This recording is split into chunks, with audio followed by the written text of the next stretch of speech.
naabot na natin yung first 1,000 kilometer nating ADV dahil nag long ride kami kahapon sa Batangas.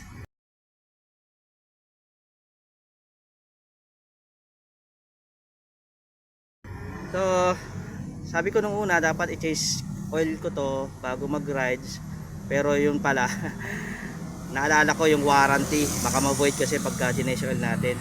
Kaya ni-rides ko muna kahapon sa Batangas. So naka ilang ano tayo, ayan, 403 kilometer balikan mula Santa Maria, Bulacan papuntang Batangas, balikan uwian.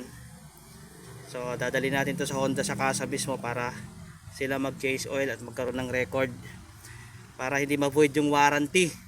Mabuti na yung sigurado, pag nagka-problema wala tayong warranty. Okay, wala tayong Honda. Pumila na rin tayo sa counter at kumuha ng langis at bayaran ito. May pila kasi may mga naunang nagpagawa pa kaysa sa atin. Binigyan tayo ng isang 1 liter na langis, isang coolant at saka isang gear oil. At binayaran natin sa cashier at dinala sa kanilang work area. Saka natin inantay hanggang sa matapos ito.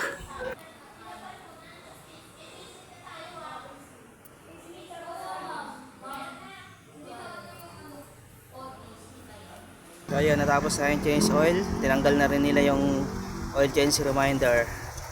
Good to go na tayo.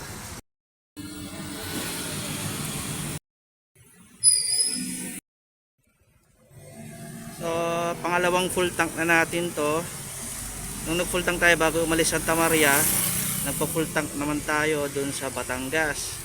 Tapos biyahe ulit pa uwi Santa Maria ulit at nagpa full tank ulit tayo. Ang bali total kilometer na tinakbo natin ng rides ay 409 kilometers. So kukupit natin yung 409 kilometers. Bali ang naisali na gasolina is 4.9 liters sa Batangas at 4.5 liters ngayon. Compute natin.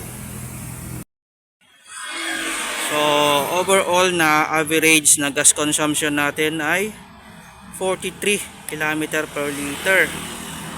So yun sa 409 kilometers na rides natin kahapon, kumukonsumo tayo ng 43 km per liter. Pero ito nakikita yung average consumption, depende kasi sa takbo yan sa takbo dahil iba-iba naman ang takbo niyan. Kaya kung ano yung nare-read niya, yan yung ilalagay niya dyan. Minsan 45, minsan 43, minsan 42. Pero yung kinompute natin is total ng takbo natin papunta hanggang pauwi.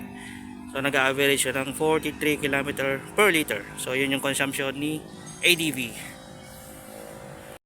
Combination yan ng ng traffic at maluwag na kalsada. Kasi nung umalis tayo ng umaga, inabutan na rin tayo ng traffic sa Aguinaldo Highway sa Cavite. Then yung pauwi ganun din.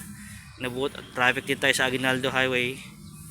Kaya traffic at long ride na magandang kalsada ang kasama nitong rides na to.